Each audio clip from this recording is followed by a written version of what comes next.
2015년 3월 25일 새벽 6시 캐나다 사스카툰 외곽 인적 없는 쓰레기 매립지 근처를 한 남성이 걷고 있었습니다. 그는 종종 새벽 공기를 마시며 걷고는 했습니다. 차도 사람도 없는 고요한 풍경은 혼자 생각을 정리하기엔 안성맞춤이었죠. 그날도 평소처럼 조용히 걸으며 텅 빈 새벽길의 정적을 느끼고 있던 그때 길가에 무언가 쓰러져 있는 모습이 눈에 띄었습니다. 누군가 다친 줄 알고 그는 한 걸음에 달려갔습니다. 쓰러져 있는 사람을 들어올리기 위해 팔을 뻗었죠. 하지만 그 순간 손끝에 느껴진 건 예상과 전혀 다른 감각이었습니다. 생기가 전혀 없는 싸늘한 감촉이었죠. 손을 쓰기엔 너무 늦어버렸다는 것을 알고 그는 그 자리에서 말없이 멈춰섰고 그제서야 사건 현장을 천천히 바라보았어요. 검정색 가죽 자켓을 입은 여성이었습니다. 옷에는 피가 묻어 있었고 신발이 벗겨진 상태였죠. 손목시계는 산산조각 나 있었습니다. 현장 주변에는 아무것도 없었습니다. 단 하나를 제외하곤 말이죠. 바로 커다란 버클이 달린 어두운 파란색 벨트였습니다. 그는 곧바로 핸드폰을 꺼내 911에 전화를 걸었습니다. 잠시 뒤 새벽 이슬을 가르며 경찰차가 도착했지만 그녀는 이미 숨을 거둔 상태였습니다. 살인사건이었죠. 하지만 여성이 누구인지 마땅히 신원을 확인할 만한 물건이 없었습니다. 결국 경찰은 여성이 입고 있는 옷과 몸에 새겨진 큰 문신 등을 공개하면서 이 여성을 알고 있으면 제보해달라고 요청해요. 얼마 지나지 않아 세이앤이라는 10대 소녀가 전화를 걸어왔습니다. 타투를 보자마자 친한 친구 브리트니인 것을 알았다며 울먹거렸죠. 둘은 전날 밤 같이 있었는데 새벽에 헤어진 뒤 그 이후로 연락이 안 됐다고 말했습니다. 다른 제보 전화들도 같은 이름을 말했고 결국 피해 여성은 18세 소녀 브리트니 가르골로 밝혀집니다. 브리트니가 어릴 적 부모님은 이혼했습니다. 그 후 각자의 삶을 살아가던 부모는 새 가정을 꾸렸습니다. 그 과정에서 브리트니에겐 새로운 동생들이 생겼지만 어색하거나 멀어지는 일은 없었습니다. 오히려 누구보다 먼저 살갑게 다가가 어울리려 노력했죠. 새롭게 생긴 여동생들도 언니를 잘 따랐습니다. 사춘기 무렵 브리트니는 잠깐 학교를 그만두기도 했습니다. 어느 곳으로 가야 할지 방황하며 고민하던 시절을 지나 브리트니는 자신이 진심으로 하고 싶은 일이 무엇인지 찾기 시작했습니다. 사람들과 어울리는 것을 좋아했고 누군가를 도우며 의미 있는 일을 하고 싶다는 생각을 갖게 되었어요. 그래서 다시 학교로 돌아가게 됐는데 가정 형편이 여의치 않아 낮에는 아르바이트 생활을 하며 생활비를 마련하고 밤에는 공부를 하는 생활을 이어갔습니다. 머릿속 목표는 분명했습니다. 대학에서 비즈니스를 공부한 뒤 호텔이나 관광 등 사람 중심의 서비스 업계에서 일하고 싶었습니다. 최근에는 연락이 끊긴 친아빠와도 다시 연락이 닿아 즐거운 시간을 보내고 있었죠. 경찰은 브리트니가 전날 밤 어디 있는지부터 조사했습니다.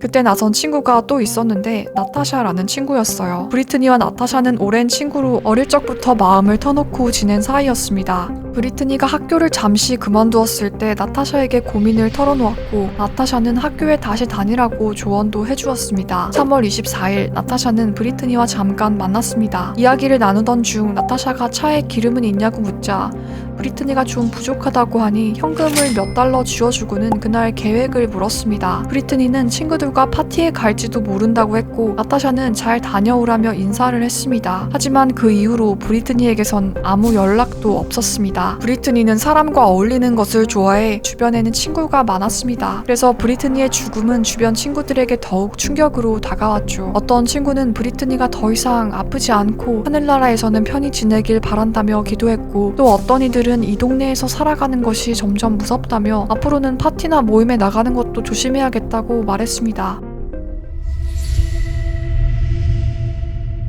브리트니와 그날 밤까지 함께 있었던 친구 세이앤은 이후 경찰에 출석해 당시 상황에 대해 진술하게 됩니다. 두 사람은 비슷한 상처를 가지고 있었습니다. 브리트니는 어린 시절 부모의 이혼을 겪었고 세이앤은 어머니에게 버려진 뒤 위탁 가정에서 자라야 했습니다. 그곳에서 세이앤은 신체적, 성적 학대를 겪으며 힘든 시기를 보내야 했고 브리트니는 그런 이야기를 조용히 들어주는 사람이었습니다. 어쩌면 서로의 아픔을 처음으로 터놓고 이야기할 수 있었던 유일한 사이였겠죠. 그렇게 두 사람은 점점 가까워졌고 서로에게 없어서는 안 될 존재가 되었습니다. 계획도 없이 밤거리를 떠돌며 함께 술을 마시는 일도 흔했죠. 그날도 둘이 밤에 만나서 차를 타고 몇 군데 돌아다녔습니다. 맨체스터 펍에 갔다가 어떤 집 파티도 들렸다가 콜로니얼 펍이라는 데도 갔다고 합니다. 사건 당일 밤입니다. 자정이 막 지난 무렵 브리트니는 두 사람이 함께 찍은 셀카를 페이스북에 올렸습니다. 세이엔의 말에 따르면 펍에서 브리트니가 낯선 남성과 대화를 나누었고 갑자기 둘이 같이 나가버렸다는 것이었죠. 세이엔은 남자 이름도 모르고 어디에 갔는지도 모르고 걸어서 나갔는지 차 타고 간지도 잘 기억이 안 난다고 했습니다. 딱 하나 기억나는 건 백인 남자라는 것뿐. 세이엔은 자신의 핸드폰을 브리트니가 가지고 있었다고 했죠. 그리고 브리트니가 떠나고 나서 혼자 조금 놀다가 삼촌 집으로 갔다고 했습니다. 삼촌 역시 세이엔이 혼자 왔다는 사실을 확인해 주었습니다. 세이엔은 페이스북에 이런 글을 남겼습니다. 어디야, 왜 연락 안 되는 건데? 집엔 잘 갔지? 사랑해. 경찰은 세이엔의 진술을 바탕으로 브리트니와 함께 있었다는 의문의 남성을 찾아야 했습니다. 하지만 그가 누구인지 어디서 만났는지조차 확실한 정보는 없었습니다. 세이엔은 그 남자의 이름도 기억하지 못했고 인상착의도 모르겠다고 했습니다. 그저 백인이었고 두 사람이 함께 자리를 떠났다는 정도만 반복했습니다. 경찰은 브리트니의 차량을 추적해 도심 외곽에 버려진 차를 발견했습니다. 차는 먼지와 흙으로 뒤덮여 있었고 차체 측면에는 긁힌 자국과 진흙이 묻어 있었습니다. 그리고 차량 안에서는 세이엔의 휴대폰이 그대로 발견되었습니다. 이 사실은 브리트니가 정말 세이엔의 전화를 가지고 어딘가로 향했다는 진술을 일정 부분 뒷받침해주는 정황이기도 했습니다. 그 남성과 함께 차를 타고 이동했을 가능성이 커졌습니다. 다음으로 경찰은 브리트니와 세이엔이 마지막으로 함께 있었다고 진술한 펍의 CCTV를 확인했습니다. 하지만 영상 속엔 브리트니도 세이엔도 보이지 않았어요. 가게 직원들 역시 그날 밤 두 사람을 본 기억이 없다고 말했습니다. 세이엔이 말한 시간대가 틀렸던 것인지 아예 다른 장소였던 것인지 진술의 신빙성엔 조심스럽게 의문이 더해졌습니다. 경찰은 차량에서 발견된 세이엔의 휴대폰을 분석해 그날 밤 두 사람이 실제로 어디를 오갔는지 파악하려 했습니다. 기록에 따르면 세이엔의 휴대폰은 새벽 4시 30분경 한 맥도날드 매장에서 마지막으로 신호를 남겼습니다. 하지만 세이엔은 이 장소에 대해 경찰 진술에서 전혀 언급하지 않았습니다. 브리트니가 그 장소에 있었던 것인지 혹은 두 사람이 함께 있었던 건지는 아직 확실치 않았지만 세이엔의 기억과 실제 동선 사이엔 분명히 균열이 있었죠. 한편 브리트니의 부검 결과도 도착했습니다. 의료진은 사망 원인을 교살, 즉 목이 졸려 숨진 것으로 확인했습니다. 그녀의 몸에는 방어 흔적이 있었고 사망 당시 심한 저항이 있었던 것으로 추정됐습니다. 그리고 현장에 남겨져 있던 짙은 남색 벨트, 수사팀은 이제 이 벨트를 단순한 주변 물건이 아닌 살인에 사용된 도구로 강하게 의심하기 시작했습니다. 하지만 수사는 서서히 벽에 부딪히고 있었습니다. 부검 결과는 명확했고 차량과 위치 기록도 확보했지만 직접적인 증거는 없었습니다. 세이엔은 더 이상의 진술을 꺼렸고 브리트니와 함께 있었다는 의문의 남성 역시 단서조차 없는 상태였습니다. 수사본부는 일말의 단서조차 찾지 못한 채 허탈함에 빠져 있었고 사건은 포기된 듯 사람들의 기억 속에서도 서서히 잊혀져 가고 있었습니다.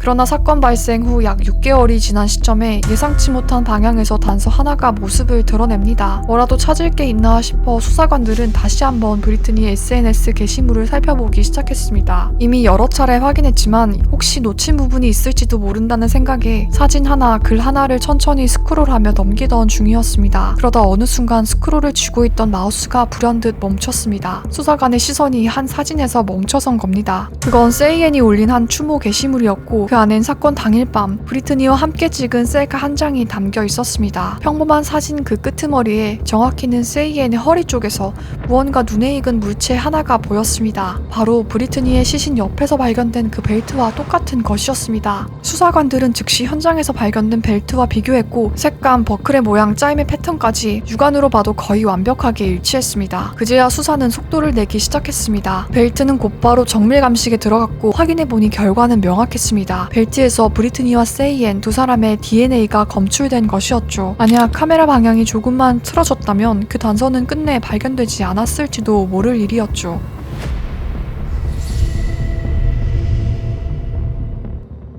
경찰은 그동안 조사에서 나타나지 않았던 새로운 제보자를 만나게 됩니다. 그 사람은 세이엔의 친구였습니다. 제보에 따르면 세이엔은 새벽 5시쯤 술에 취한 상태로 친구의 집에 왔고 심하게 울며 제대로 말을 잇지 못했다고 합니다. 그러다 흐느낌 사이로 믿기 힘든 고백이 나왔습니다. 말싸움을 좀 했는데 내가 너무 화가 나서 벨트로 브리트니를.